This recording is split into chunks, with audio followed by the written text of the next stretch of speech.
ആദ്യമായി പരിശുദ്ധ അമ്മയുടെ പ്രത്യക്ഷീകരണത്തിന് സാക്ഷികളാക്കി ഞങ്ങളെ മാറ്റിയതിന് പരിശുദ്ധ അമ്മയ്ക്കും തിരുക്കുമാരനും 1000 നന്ദി പറയുന്നു. ഞങ്ങൾ വർഷങ്ങളായിട്ട് മുംബൈയിലാണ് താമസിച്ചിരുന്നത്. എൻ്റെ പേര് ജെയിംസൺ, എൻ്റെ വൈഫിൻ്റെ പേര് ജിൻസി. 4 വർഷമായിട്ട് ഞങ്ങൾ അകന്നു കഴിയുകയായിരുന്നു. 2022 മാർച്ച് മാസം 18-ാം തീയതിയാണ് എൻ്റെ വൈഫ് എൻ്റെ അടുത്തുനിന്ന് പോയത്. ഒരു സുഖമില്ലാത്ത അവസ്ഥയിലാണ് പോകുന്നത്. അപ്പോൾ അതിനുശേഷം ഞാൻ വളരെയധികം പ്രാർത്ഥിക്കാൻ തുടങ്ങി. ഈശോയെ എൻ്റെ വൈഫിനെ തൊടണമേ എന്ന് പറഞ്ഞ് ഞാൻ പ്രാർത്ഥിക്കാൻ തുടങ്ങി. ഞാൻ പ്രാർത്ഥിച്ചിരുന്നൊരു പ്രാർത്ഥന, ഈശോയെ അങ്ങയുടെ പരിശുദ്ധ രക്തത്താൽ ജിൻസിയെ മുക്കണമേ, കഴുകണമേ, പരിശുദ്ധാത്മാവിനാൽ നിറയ്ക്കണമേ. അങ്ങനെ പല പ്രാവശ്യം ഞാൻ ആ പ്രാർത്ഥന ആവർത്തിച്ചുകൊണ്ടിരുന്നു. അപ്പോൾ എനിക്ക് ഒരു അനുഭവമുണ്ടായി, ജിൻസി ഈശോയുടെ തിരുരക്തത്തിൽ മുക്കപ്പെടുന്നതായിട്ട്. അങ്ങനെ 2 ദിവസം കഴിഞ്ഞപ്പോൾ എനിക്ക് വളരെ ശക്തമായൊരു ബോധ്യമുണ്ടായി, അടുത്ത ദിവസം എന്നെ വിളിക്കും.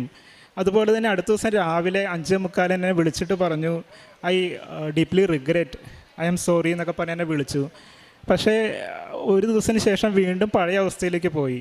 അപ്പം ഞാൻ ഈശോനോട് ചോദിച്ചു, ഈശോ എന്താണ് അങ്ങ് പറഞ്ഞ പോലെ ഞാൻ പ്രാർത്ഥിച്ചല്ലോ, വീണ്ടും എന്താണ് ജിൻസി തിരിച്ചു പോയത്?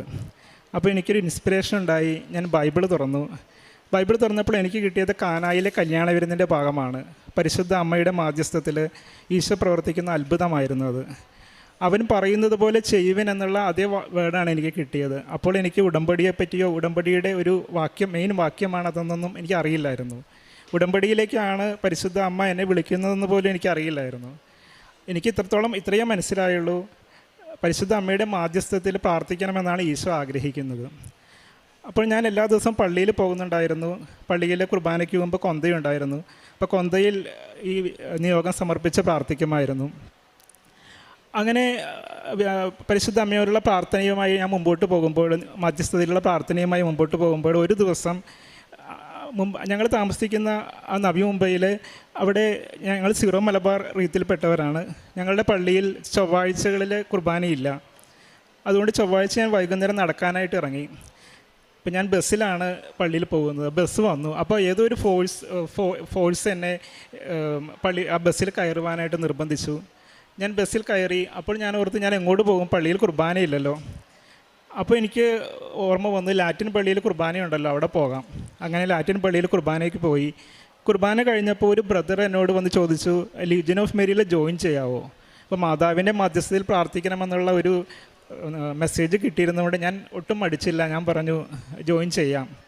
അന്ന് തന്നെ അവിടെ ഒരു മീറ്റിംഗ് നടക്കുന്നുണ്ടായിരുന്നു. അങ്ങനെ ഞാൻ ജോയിൻ ചെയ്ത് അങ്ങനെ കൂടുതലായിട്ട് ഉടമ്പടി എടുത്തിട്ടില്ലെങ്കിലും ഉടമ്പടിയുടെ നിബന്ധനകളെല്ലാം ഞാൻ പാലിക്കാൻ തുടങ്ങി. രോഗികളെ സന്ദർശിക്കുക, പാവപ്പെട്ടവരെ കാണുക, അതുപോലെ ഓൾഡ് ഏജ് ഹോമിലും വിശ്വാസമില്ലാത്തവരെ വിശ്വാസത്തിൽ ആഴപ്പെടുത്തുക, വിശ്വാസമില്ലാത്തവർക്ക് വിശ്വാസം കൊടുക്കുക. ഇതെല്ലാം ഉടമ്പടി നിബന്ധനകളാണെന്നൊന്നും എനിക്ക് അറിയില്ലായിരുന്നു.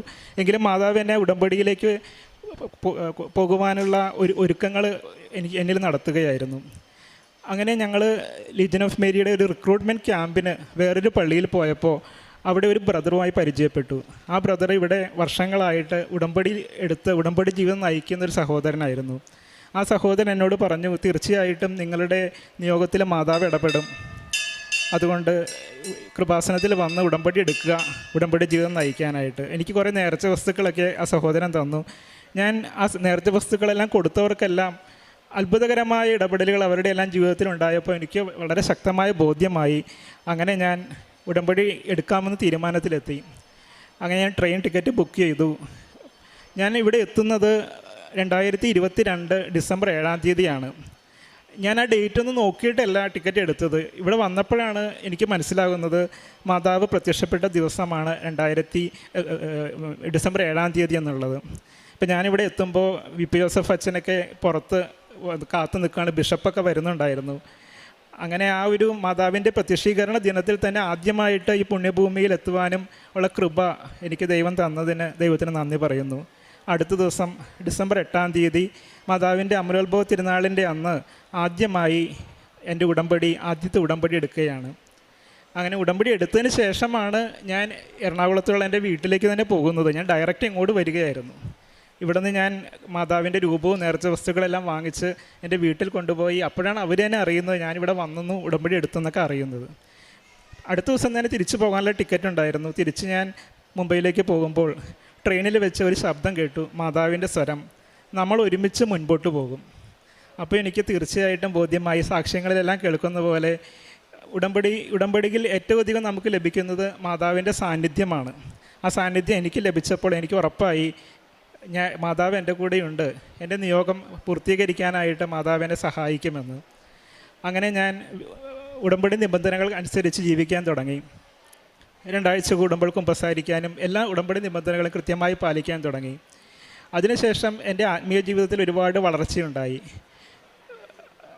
വീണ്ടും 3 മാസങ്ങൾക്ക് ശേഷം ഞാൻ ഉടമ്പടി പുതുക്കിയതിന് ശേഷം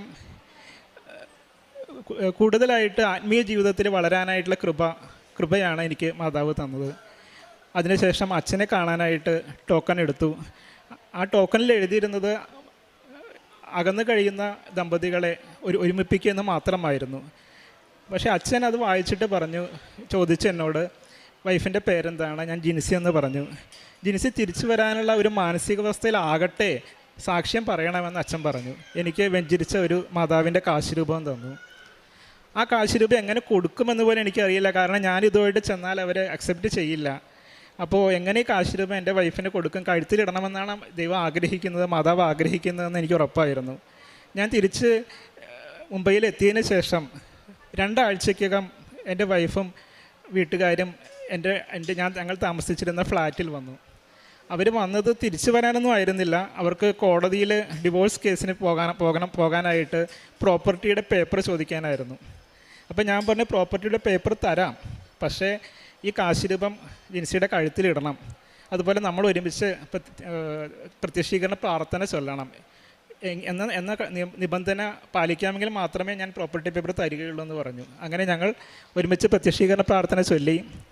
അതുപോലെ തന്നെ മാതാവിൻ്റെ കാശുരൂപം ജിൻസി കഴുത്തിൽ മാലയിൽ അത് ഇടാമെന്ന് സംബന്ധിച്ച് അപ്പോൾ തന്നെ ഇടുകയും ചെയ്തു. അങ്ങനെ അന്ന് അവർ പോയി. അതിനുശേഷം വീണ്ടും ഒക്ടോബറിൽ ഞാൻ ഉടമ്പടി പുതുക്കിയതിന് ശേഷം മാതാവ് എനിക്ക് മെസ്സേജുകൾ തരാൻ തുടങ്ങി. മാതാവിൻ്റെ ദർശനം എനിക്ക് തന്നു, സുഗന്ധാഭിഷേകമുണ്ടായി, വചനത്തിലൂടെ മാതാവ് സംസാരിക്കാൻ തുടങ്ങി, പരിശുദ്ധാത്മാവ് സംസാരിക്കാൻ തുടങ്ങി. അങ്ങനെ എന്നോട് ദൈവം സംസാരിച്ചത് ഇങ്ങനെയാണ്, ഇതൊരു നഷ്ടമല്ല, കൂടുതലായിട്ട് അഭിഷേകം ചെയ്യാനാണ് എന്നെ ദൈവം ഈ കാലയളവ് എനിക്ക് നൽകിയതെന്നാണ്. അങ്ങനെ 2023 കടന്നുപോയി. 2024 ജനുവരിയിൽ വീണ്ടും ഉടമ്പടി പുതുക്കി. അപ്പോൾ എനിക്ക് മാതാവ് ഒരു മെസ്സേജ് തന്നു, കുരുക്കുകൾ അഴിക്കുന്നതായിട്ട്. അങ്ങനെ ഈ മെസ്സേജുകൾ കിട്ടിക്കൊണ്ടിരുന്നത് കൊണ്ട് ഉടമ്പടി ജീവിതത്തിന് മുമ്പോട്ട് പോകുവാനും ആ വിശ്വാസത്തിൽ എൻ്റെ വൈഫ് തിരിച്ചു വരുമെന്നുള്ള ആ പ്രത്യാശയിൽ മുമ്പോട്ട് പോകാനും അതൊരു വളരെ എന്നെ സഹായിച്ചിരുന്നു. കാരണം മാതാവ് സാന്നിധ്യം കൊണ്ടും മെസ്സേജ് കൊണ്ടും എന്നെ ആ വിശ്വാസത്തിൽ ഉറപ്പിച്ചിരുന്നു. അങ്ങനെ 2024 എനിക്ക് കോർട്ടിൽ നിന്ന് നോട്ടീസ് കിട്ടി. അത് ഡിവോഴ്സിനുള്ള നോട്ടീസായിരുന്നു. അപ്പോൾ ഞാൻ അതിനു വേണ്ടി നാട്ടിൽ വന്നു. വീണ്ടും ഉടമ്പടി പുതുക്കി.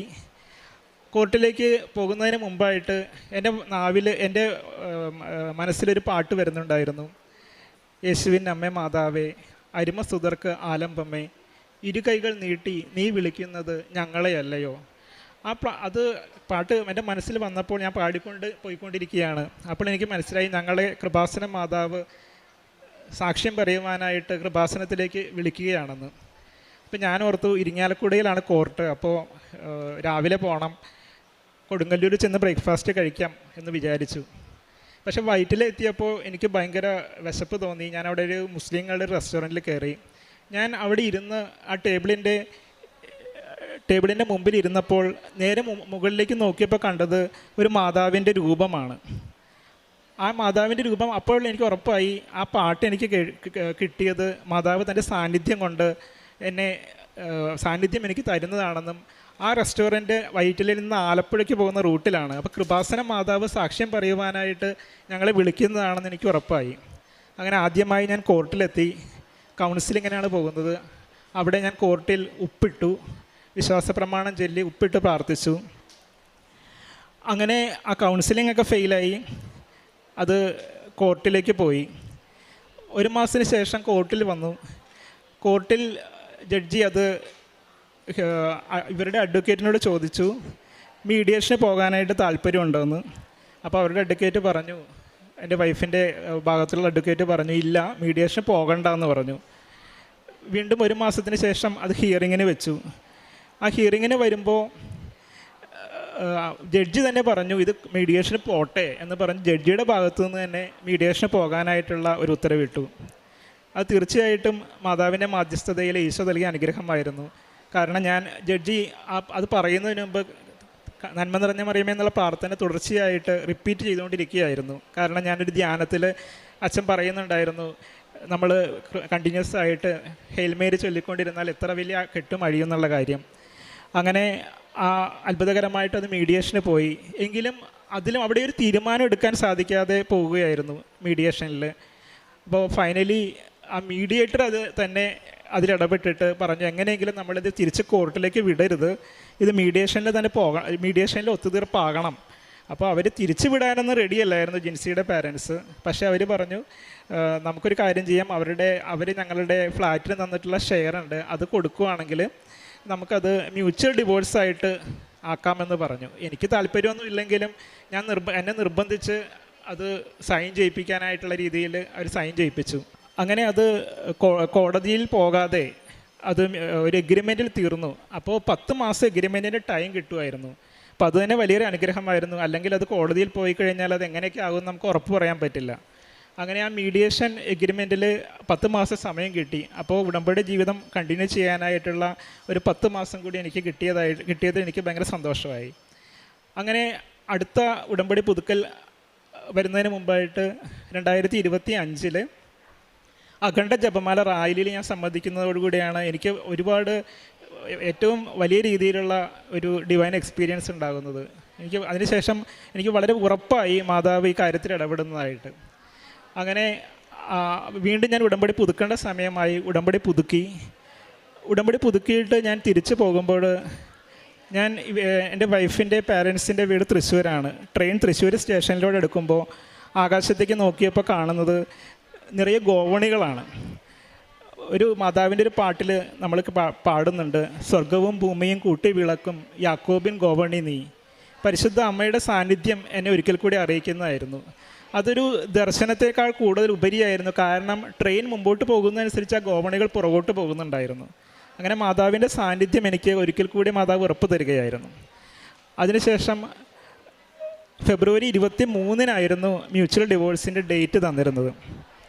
ആ ഡേറ്റിനോട് അടുക്കുമ്പോൾ എനിക്ക് ഉറപ്പുണ്ടായിരുന്നു അത് നടക്കില്ല, കാരണം അത് ദൈവഹിതമല്ല. കാരണം ദൈവം വചനങ്ങളിലൂടെയും പല വ്യക്തികളിലൂടെയും എല്ലാം എനിക്ക് ഉറപ്പ് തന്നിരുന്നു ദൈവം നിങ്ങൾ ഒരുമിപ്പിക്കുന്നതായിട്ട്. അങ്ങനെ ഒരാഴ്ച മാത്രം ആ മ്യൂച്വൽ ഡിവോഴ്സിൻ്റെ ഡേറ്റിന് ബാക്കിയുള്ളപ്പോൾ ഒരാഴ്ച മുമ്പായിട്ട് ജിൻസിയുടെ ബ്രദർ എന്നെ വിളിക്കുകയായിരുന്നു. ബ്രദർ വിളിച്ചിട്ട് പറഞ്ഞു, എനിക്ക് ശക്തമായ ഒരു ഫോഴ്സിങ് ഉണ്ടാകുന്നു, നിങ്ങൾ സെപ്പറേറ്റ് ആകാൻ പാടില്ല, നിങ്ങൾ ഒന്നിക്കാനായിട്ട്, അതുകൊണ്ട് നിങ്ങൾ രണ്ടുപേരും സംസാരിക്കണം. അങ്ങനെ അന്ന് മുതൽ വീണ്ടും ഞങ്ങൾ സംസാരിക്കാൻ തുടങ്ങി. അങ്ങനെ സംസാരിച്ച് വന്നപ്പോൾ പുള്ളിക്കാരത്തിനെ ദൈവം ടച്ച് ചെയ്തു. ഏതൊരു സ്പിരിച്വൽ ടോക്ക് കേട്ടുകൊണ്ടിരിക്കുമ്പോൾ ഈശോയുടെ തിരുരക്തത്തിൻ്റെ സ്പർശനം പുള്ളിക്കാരത്തേക്ക് കിട്ടുകയും അങ്ങനെ പുള്ളിക്കാരത്തി എൻ്റെ അടുത്തേക്ക് തിരിച്ചു വരാനുള്ള തീരുമാനം എടുക്കുകയും ചെയ്തു. അങ്ങനെ ഫെബ്രുവരി 19 തൃശ്ശൂർ ഞാൻ ഇവരുടെ വീട്ടിൽ ചെന്ന് പുള്ളിക്കാരത്തിയായിട്ട് തിരിച്ച് നേരിട്ട് കൃപാസനത്തിലേക്കാണ് വന്നത്. എറണാകുളത്താണ് ഞങ്ങളുടെ നാട്ടിലെ വീട്. എങ്കിലും അവിടേക്ക് പോകാതെ ഡയറക്റ്റ് കൃപാസനത്തിലേക്ക് വന്നു. എൻ്റെ ഉടമ്പടി പുതുക്കേണ്ട സമയമായിരുന്നു. അപ്പം ഞങ്ങളിവിടെ ഒരു റൂമെടുത്ത് ഒരു ദിവസം ഇവിടെ സ്പെൻഡ് ചെയ്തു, ഉടമ്പടിയൊക്കെ പുതുക്കി. അങ്ങനെ മാതാവിൻ്റെ ഒരു മാധ്യസ്ഥതയിൽ നടന്ന കാര്യത്തിന് നന്ദി പറയാനായിട്ട് ആദ്യമായി ഞങ്ങൾ ഇവിടെ എത്തി. ഞങ്ങൾ രണ്ടുപേരും കൂടി ഇവിടെ എത്തി. അങ്ങനെ മാതാവിനെ നന്ദി പറഞ്ഞു, ഈശോയ്ക്ക് നന്ദി പറഞ്ഞു. അങ്ങനെ ഞങ്ങൾ തിരിച്ച് എറണാകുളത്തേക്ക് പോയി. ഈ കാലയളവിനെല്ലാം ജിൻസിക്കും എനിക്കുമെല്ലാം സംരക്ഷണം നൽകിയത് മാതാവാണെന്ന് ഞങ്ങൾക്കറിയാം. ഈ ഉടമ്പടി ജീവിതവുമായിട്ട് മുമ്പോട്ട് പോകുമ്പോൾ ഉടമ്പടി പ്രവർത്തനങ്ങളെല്ലാം വളരെ കൃത്യമായിട്ട് പാലിക്കാനായിട്ട് ഞാൻ ശ്രദ്ധിച്ചിരുന്നു. പത്രം കൊടുക്കുന്ന കാര്യത്തിലാണെങ്കിൽ ഈ പത്രം കൊടുക്കുമ്പോൾ തന്നെ ഈ പത്രം ആർക്കൊക്കെയാണ് കൊടുക്കേണ്ടത്, ഏതെല്ലാം കരങ്ങളിലാണ് എത്തേണ്ടത്. അപ്പോൾ അവരോട് ഞാൻ ഉടമ്പടിയെപ്പറ്റി പറയും. അവരുടെ പ്രശ്നങ്ങളെല്ലാം കേട്ടിട്ട് അവരോട് ഞാൻ പറയും, ദൈവം എനിക്ക് പറഞ്ഞു തരും ഈ വ്യക്തി ഉടമ്പടി എടുക്കണമെന്നാണ് ദൈവം ആഗ്രഹിക്കുന്നത്. അങ്ങനെ ഉടമ്പടി എടുത്ത് മാതാവിൻ്റെ കാശ് രൂപം എല്ലാം കൊടുക്കും. അതുപോലെ മഹാരാഷ്ട്രയിൽ നിന്നും മലയാളികളല്ലാത്ത സഹോദരങ്ങളെ ഞാനിവിടെ കൊണ്ടുവന്ന് ഹിന്ദി ഇംഗ്ലീഷ് ഉടമ്പടിയെല്ലാം എടുക്കാനായിട്ട് അവരെ സഹായിച്ചിട്ടുണ്ട്. അതുപോലെ ഓൾഡ് ഏജ് ഹോമുകളിലും പ്രായമുള്ള ആളുകളുടെ വീടുകളിലെല്ലാം സന്ദർശിച്ച്, ആശുപത്രികളിലെല്ലാം സന്ദർശിച്ച് അവർക്ക് വേണ്ടി പ്രാർത്ഥിക്കുകയും അവരോടൊപ്പം ടൈം സ്പെൻഡ് ചെയ്യുകയും ചെയ്തിട്ടുണ്ട്. പിന്നെ ഉടമ്പടി ഉപ്പ്, ഉടമ്പടി തേൻ, അങ്ങനെയുള്ള നേർച്ച വസ്തുക്കൾ ളുടെ ഉപയോഗം വഴി ഒരുപാട് അത്ഭുതങ്ങൾ മാതാവിൻ്റെ മധ്യസ്ഥയിൽ നടന്നിട്ടുണ്ട്. പല വ്യക്തികളും മരണത്തിലേക്ക് പോകുന്ന അവസ്ഥകളിൽ അവർക്ക് തേനും അതുപോലെ കാശുരൂപം എല്ലാം അവർക്ക് കൊടുക്കുമ്പോൾ അവരതിൽ നിന്ന് അത്ഭുതകരമായിട്ട് രക്ഷപ്പെടുന്ന ഒരുപാട് സന്ദർഭങ്ങൾ ഉണ്ടായിട്ടുണ്ട്. 2 ആഴ്ച കൂടുമ്പോൾ കുമ്പസാരിക്കുക, വചനം വായിക്കുക, വചനാഭിഷേകത്തിൽ വളരുക, അതുപോലെ വിശ്വാസമില്ലാത്തവർക്ക് വിശ്വാസം കൊടുക്കുക, അതുപോലെ ഉള്ളവരെ ആഴപ്പെടുത്തുക, ഇതിനെല്ലാം എന്നെ സഹായിച്ചിട്ടുണ്ട്. ഇനി ജിൻസിയെ 2 വാക്ക് പറയുന്നതായിരിക്കും. I am Jinsi Jameson. I'm wife of Jameson Francis. Actually, I would like to express my gratitude towards Kribasana Mother Mary, because she has liberated me from separation from my husband. Actually, I was living very depressing life with my parents, actually, because we are separated for 4 years. And currently I am now back with my husband. I am very grateful to Kribasana Mother Mary and Jesus especially, and I am very much happy to come back. Thank you so much. Thank you. കഴിഞ്ഞ 4 വർഷക്കാലം ഞങ്ങളെ സംരക്ഷിക്കുകയും അവസാനം ഞങ്ങളെ ഒന്നിപ്പിക്കുകയും ചെയ്ത കൃപാസന മാതാവിനും തിരുക്കുമാരനും 1000 നന്ദി പറയുന്നു.